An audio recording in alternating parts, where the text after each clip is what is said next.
Hi, everyone. I'm Natalie Cline. This is Both Sides of the Aisle. I represent the political middle and have on the political right Representative Ryan Wilcox. Good morning. Good to see you, Ryan. And also in studio, Shireen Gorbani on the left. Hello. Hey, listeners. Thanks for sticking with us. I've been fond of saying lately that the world's on fire. It feels like the nation's on fire right now. Mm-hmm. Whether it's college campuses, but certainly the Trump criminal hush money trial. The jury's been seated. It started this week. It's so much chaos, Shireen. I often wonder how the American public just puts up with this. Well, I would say in some ways they don't, right? When we think about things like how they view the president, kind of regardless, Trump or Biden, the recent polls haven't been good for either, right? Mm-hmm. When we think about how they review Congress, not good. When they think about even at the local level, feelings, sentiments towards our own legislature aren't overwhelmingly positive. So I do think that there's sort of a general sentiment that people need to get their act together. Yeah. Ryan, one of the things I think about, whether you feel that this is politically motivated or however you think about it, this will not play well with American women. In my judgment, the term catch and kill, the things we know about immorality, infidelity, the trouble that it causes in families and morals, it's not a good look for our president, our former president. I have no idea what you're talking about with catch and kill. Oh, really? Yeah. So this is a process that's used when tabloid reporters were given heads up about particular stories. And they are, the literal meaning, right, is that they catch those stories and they kill them. And they kill them by providing hush money or payments or different incentives to people, sometimes to stop them from, going public with their story. So there's a great book on this, actually. Yeah, well, that's interesting you bring up the book because, Ryan, the way I became familiar with the term is a friend of mine in town said, hey, have you read this book called Catch and Kill by Ronan Farrow? Yeah. And she said, I'm sending it to you. And, of course, it was the Harvey Weinstein Hollywood producer abuse of power. You read it and it just chills you to the very bone. Yeah. Okay, so the position that young women are put in. I was going to mention this a little bit earlier before you asked that question, but you asking that question, means having no idea what you're talking about, is emblematic of this. We are not in the same places. And I mean, as a people in general, so you have, yes, we've been on some level of being on fire for how many years now? Mm-hmm. At least 4. Mm-hmm. Right. I thought we were on fire in 2008 and it was nothing. Right. It was sort of nothing. Right now, I mean, literal World War III is probably starting in the Middle East or well underway, depending on your perspective on how that's going. You have the campus stuff, I think, is easy to look at. And I said, I'm sorry, we're actually blocking Jewish students from participating on campus now and an Ivy League school. Okay. And disinviting pro-Palestinian speakers as valedictorians as well. Okay. Well, whatever. But both of that is just it's so absurd. It's so on fire that I think I just came down from, northern Utah, drove into Salt Lake, and everything seemed pretty normal. So everybody's, all is generally well in Zion. Functioning. Yeah. Right? We don't have chaos in the streets here. So it might seem like that. I was going to say, I've heard some of your colleagues suggest that is what we have here. But I would just say that I think that there is a deep sentiment that our politics in this country are broken. And day to day on an interpersonal level, when people have these conversations, honestly, like we do here, right? Mm-hmm. There's a sense that agreement can be found, sides can be seen, dignity can be preserved.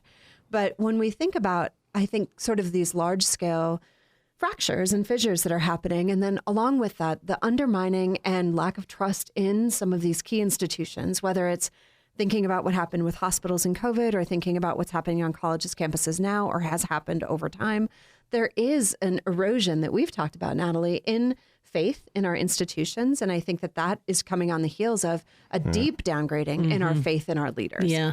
I've been watching the coverage in New York as, the University of New York, also of Columbia, has this incredible shutdown of classes, police presence, just... I'm familiar with college protests. When I was in college, it was apartheid. Yeah. They had a camp on campus that was, that lived there constantly, that was opposing apartheid. But the difference is that this is actually shutting down learning, research, instruction. Yeah. So divisive. And I guess I just have to ask the question. I'll throw it to you, Ryan. What do you see next? Like we operate on an academic year in the university setting. I bet you these presidents can't wait for the academic year to end, which is in the next week. I've had that conversation with some of them, Have you? that is exactly where they're they at. just need the students, the faculty to go home for a Mostly while. in the context of their security teams and their security plans, right? Yeah. Like we just got to get to June. We just got to get to June. Yeah. make it. Really interesting. Shireen, we're also hearing word that at least it's not coming from the Romney camp, but there's a movement afoot to try and recruit him to be the next president of Harvard. So our Senator Romney, your thoughts? Well, I am starting to believe that, a role in Congress is a pretty bad job. And I think the one that might be worse is president of a high-profile university. Fair enough. The times are tough in these kinds of positions. And I think, moral courage, the kind of leadership that we need to see through these difficult times. I think he would bring a really important perspective, but I also feel like these are starting to become impossible jobs. Mm-hmm. Brian, you have a friendship with former Senator Ben Sasse, who's now president. Is it at the University of Florida? University of Florida, yeah. What do you think about Mitt? Should he take this job? Well, that was the first thought, right? Is one, what Shireen just said, this is impossible in that environment. That said, Mitt is the consummate executive. And I think I would have loved to have seen him as the president, more so than in Congress. I think it's been insanely frustrating for him. Ben is sort of awesome in that role. He's already done that as the university president in Nebraska. And as surprised I was to see him leave his term, midway through, he's succeeded in that. I also think Harvard, you're right, is very different than Florida. Mm-hmm. Just real quickly, the two of you, what do you think Romney does next? I mean, there's this thing out there, but it's really hard to go from relevance to irrelevance. It's actually harder than like losing money. And and he's such a talented guy. I never had enough money to just find to out. know that. That's like. That's what the social science literature says. But what do you think's next for this guy, Ryan and Shireen? I don't know. He's built a reputation as a turnaround artist in an executive role. And so I can see that temptation. He loves the university. He served there. He attended there. Got both an MBA and a Juris Doctorate from Harvard. Yeah. And so there's an investment. There's a personal investment for him. I think it probably depends on Anne. Yeah. And what Anne feels about that decision and her grandkids. And that'd be a hard decision to make. But he was the governor of Massachusetts. Yep. Yeah. It's feasible. Yeah. I would just say as a person who thinks about retirement as an unbelievable privilege. I mean, many people don't get to experience that. He has sacrificed a lot for this country and in service. And I know that it may seem like irrelevance, but can you imagine politically, we're not deeply aligned, but I have had a couple interactions with him, and I just feel like it would be so fun if he were your grandpa, like to have him around. So I think that there is something about just saying thank you for your time and really getting some of your life back. Yeah. Shireen, one last thing. Did you notice that the Biden administration updated the Title IX rules? They've now codified the rights of transgender students, and they've put aside some of the Trump era prohibitions or whatnot, rollbacks on some civil rights. So many in the trans community were waiting for this for quite a while. So this was a quite extended decision. And my understanding is there are still particular parts of the provision that are not where people hoped that they would be. I would just say so much of this is really down at the state level where, I don't know if you caught the news this week, but just watching schools try to implement the May 1st implementation date of the trans bathroom ban that we have going into effect in our schools right now. In the piece of legislation that was passed, it said all students needed to be informed of this change that was coming so that accommodations could be made. And when the school district started to move forward to educate all students, my understanding is they got word from the legislature saying, no, we didn't want every student to know that this new process was in place. And so there's been a lot of, again, kind of chaos in people's lives over really a very intimate practice, which is going to the bathroom. So we have this sort of trickle down, or I guess I would say localized hysteria that's playing out and really complicating kids' lives. Any comment, Ryan? I don't know. I mean, the legislature is used a lot. It's 104 different people. So I have, again, no idea who she's talking about. that might have might be said, you. yeah. I saw a story about myself this weekend that was so backwards, I don't even know what to say. Yeah. Well, if you Okay. voted for the bathroom bill, then you are implicated in this. But it really is one of the things that the educators have been saying is that having a May 1st implementation date for something in our schools is something that they would hope that you all would consider not doing in the future, considering it is right at the end of the school year. A July or a June 1st implementation date is much. Just by default, that's the default date for them. So if the drafting attorney in the education space, they could easily say, okay, ed bills in the future, we're going to make that July 1st with the, like, whatever. I have to say, one of the reasons I love being with the two of you each week, and I love both sides of the aisle, is I learned so much. And I didn't know this May point. And it's a really good point. And I don't know if Ryan knew it. Oh, yeah. But it's difficult. Well, Odds serious. are Ryan knew that. Well, serious, because that's why would you start something with 3 weeks to go? Yeah, in what is the most stressful time for teachers. Yeah, Yeah. really Oh, interesting. yes, I should clarify. Yeah, in the education space, I hadn't ever thought about that being different for ed. Right? yeah. That's the part that. That's a both sides of the aisle But gift. I've been preaching to everyone who's called me. They always panic it right before the session starts. Yeah. Right. Hey, can you guys run this bill? Yeah, actually, no. No. Like, the session started last May. Yeah. Yeah. Like implementation, like these go into effect May 1st. And I think that day I can start opening bill files for next year. And that's when the work starts. Interesting. Hey, we've got a lot for you in the second segment, so stay tuned. I'm Natalie Gochner with Shireen Gurbani and Ryan Wilcox. You're listening to Both Sides of the Aisle on Utah Public Radio. We love to hear from listeners like you. If you would like to send us a comment, email bsotapodcast@gmail.com. That's bsotapodcast@gmail.com. Thanks for listening. Shireen Gurbani on the left. Ryan Wilcox on the right. Natalie Gochner in the political center, and this is Both Sides of the Aisle. Shireen and Ryan, I'm going to go through kind of a lightning round of just a whole bunch of local issues. I think they're all really interesting. We're going to stay with Senator Romney for a minute and talk about the fundraising for those that are challenging him and what that looks like. Representative John Curtis, who's now running for the Senate, raised nearly $1.4 million since he jumped over to the Senate side. Wilson has got, a total of nearly $2 million this election cycle. And then you got Trent Staggs, Mayor Staggs, with, much less, Yeah. less than $500,000 or something. So I'm not sure on Curtis, but I do know that Wilson was able to give himself a pretty substantial contribution. So you're able to pay yourself back, actually with interest, which is interesting, which was to the tune of more than $1.5 million, I believe. Yeah, he's giving himself another $1 million. Yes. So there's certainly a large discrepancy there, but it's actually not that big of a discrepancy between Brad Wilson and Trent Staggs if you're looking at just dollars raised. John Curtis, my guess is just when you're inside that political machine, the kinds of phone numbers you have, the Rolodex that you have, it's no surprise to me that he's able to raise that kind of money. He should be able to. Yeah. He's in the Beltway. State convention, April 27th. How do you see this playing out, Ryan? I mean, both Curtis and Wilson are on the primary ballot because of signatures, correct? Yep. Yeah. So the convention is a nice to have, but not a must have. Yeah, I think it's, if I were betting right now what happens at convention, I think Staggs probably does it. Really? Wow. Okay. So you'll get all three of them pushing on to the primary ballot. Probably, which just lowers that threshold because we never did flick for plurality. And what do you think about what's going to happen with our gubernatorial race? Does Phil Lyman have a chance of coming out of convention? Convention, Phil or Carson could. It's, that's possible at a convention. I have to tell you, if you're the sitting governor that's as popular as Governor Cox, and if you go to your convention and get a challenger, boy, is that defeating. I've felt that in the Leavitt administration. Sure. Yep. And you're just like, you have an 80% approval rating and your convention gives you a challenger. When you're, you're like the head of the party at that point, Yep.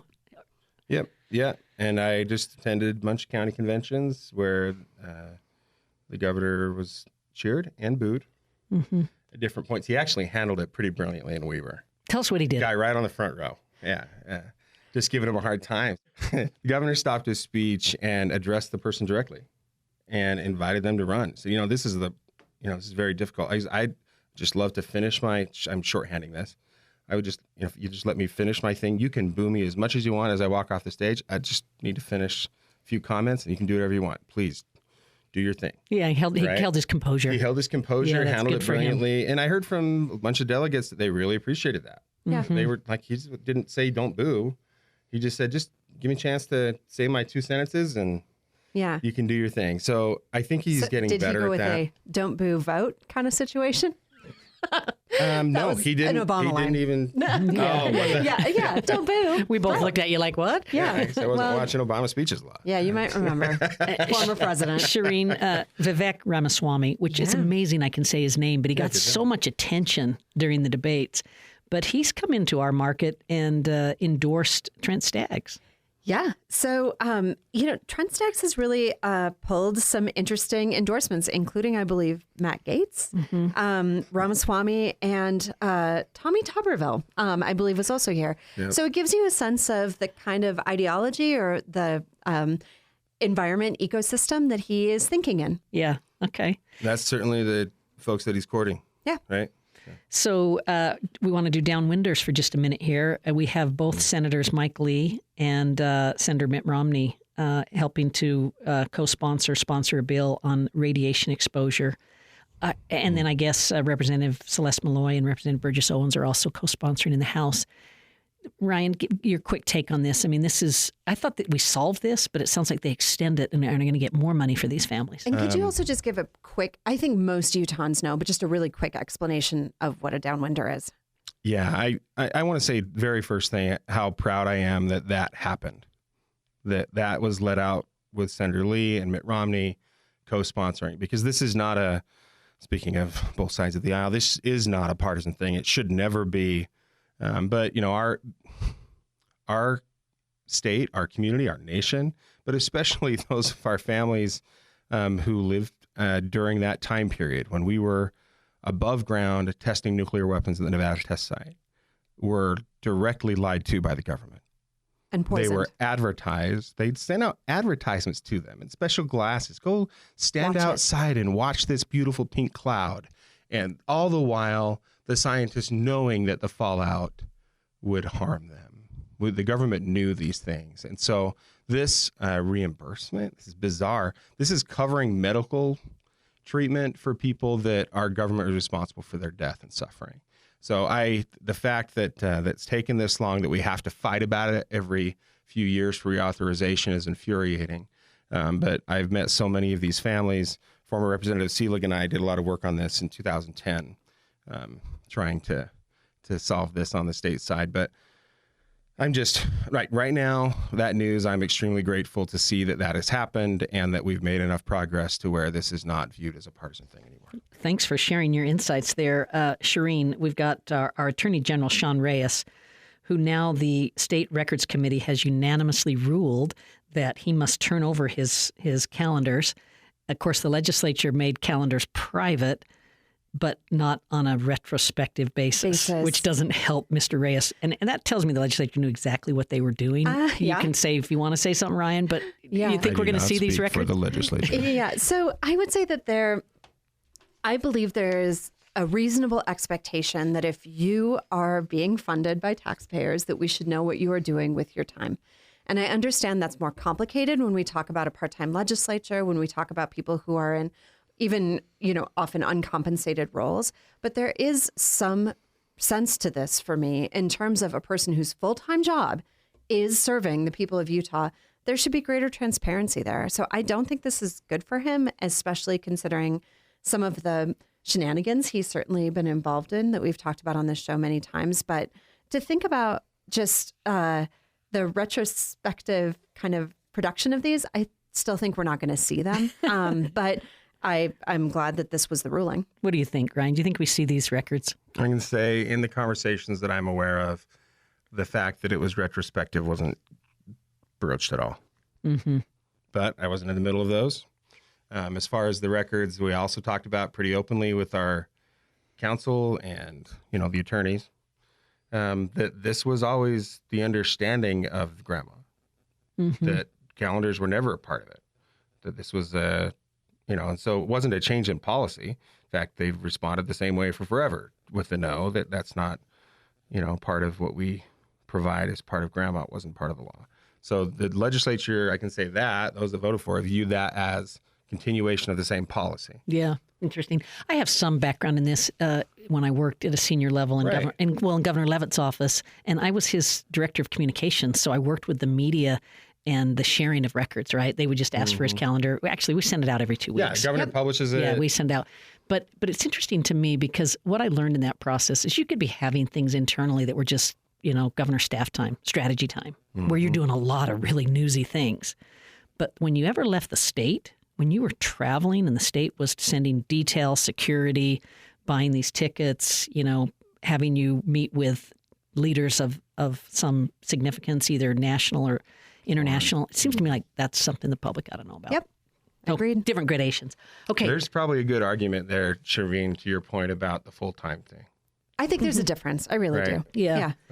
Ryan, I'll stay with you, and then we can let Shereen talk about this. But Salt Lake County had their convention, and Natalie Cline, the school board member that did some pretty offensive things, didn't make it through. We got Amanda Bollinger is going to be the candidate for that seat. Any commentary there? Well, the caucus system works. Shereen? There you go. There you go. I would just say I'm guessing that people who were bothered in particular by what she tried to do was out a trans student who was not a trans student. So she created a lot of pain and suffering. Bad on top of bad. Right. So it would have been bad to out a trans student, period. Right. And it's also bad that this kid was put in the spotlight for the reasons of state school board member bullying them online. Like it's unconscionable to me. This applies to any student. It does to me. Oh my It does. gosh. So for me, even just another level of upsetting. But I will just say, I am proud of those people who probably saw that happen, got upset, became a delegate, went to work, and did not support her reelection. Or her pathway, I guess, to reelection. So I'm grateful that somebody got in the race. I'm grateful for all those delegates who got involved and showed up. And I just would say, I don't know if you're kidding, but these caucus systems are vulnerable to people who care. You can show up. You can. And shift and it. Amanda Bollinger gets 63% of the delegate vote. That's always been the case, right? Like that's why sometimes people that are in power don't like it. Yeah. Because it can work. Both ways. It can work. Yeah, both ways. Okay, Shereen, and then we'll go to Ryan. But school district statewide bans on sensitive materials. So these are the book ban legislation. I haven't followed this very closely, but I did find it surprising that this new state law says that there can be a statewide book ban if at least 3 school districts or 2 and 5 charter schools decide to ban a title. Yeah, so I find this to be absolutely a step in the wrong direction. I believe that there are, really serious professionals who work on what kind of access to what kinds of books children should have in our schools. People who get, professional degrees in library science and work on these issues to try to make sure that we can increase empathy and understanding of different life perspectives. What we know is that over and over again, the majority of books that are banned are often about queer kids' lives. Queer people, queer authors are writing them. Women disproportionately in Utah are represented. And the one that really broke my heart was The True Diary of a Part-Time Indian by Alexei Sherman, which is one of my favorite books. I think when people want to pass these laws, it is around a fear of opening up people's minds to the world. And perhaps we should just trust people to be critical thinkers and have the tools they need.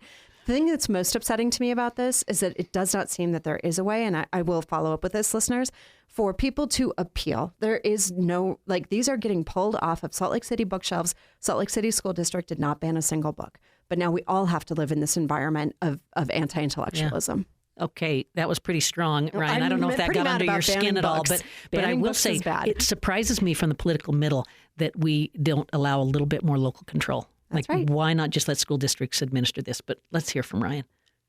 Sure, and not my bill again. That said, some of that is not at all how that happens. And one of the things I've always struggled with in this context is this has never been a ban. Let's go to the definition of ban. What we're saying is they're not provided in the public school. That does not mean banned. They are still on the shelves. They are still, like the classic government bans, they burned the books. That is not happening. What is happening is... Don't give anybody ideas. Well, come on.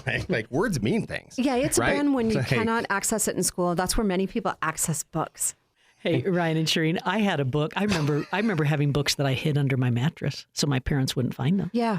I think it was actually, in retrospect, a really healthy thing. Yeah. The stuff that one of these books got sent to my house, okay, by a concerned parent. The stuff that we've seen sent into us is so far beyond anything appropriate for a public school. I haven't referenced the one, I don't know the book that you were talking about, but I read straight up literary porn from a junior high school library. That night, okay, yeah, shouldn't be banned. You can buy it on the open market. You can put it in your home, whatever, if all these groups that want it in the schools feel really passionate, I'm sure they could do something on their own in the private sector. But requiring your neighbors to supply what amounts to child pornography in some cases and sexual abuse to provide it in the schools, I don't know how that's responsible. So most of these are being pulled by just a couple of people. So really what's happening is a small group of people are determining what your kid has access to in schools, and I think that's bad. We have to end it there, but what an interesting conversation. Thank you both. Shireen Gorbani, Ryan Wilcox, Natalie Gochner. Thanks everybody for listening. Anthony Scoma produces the program.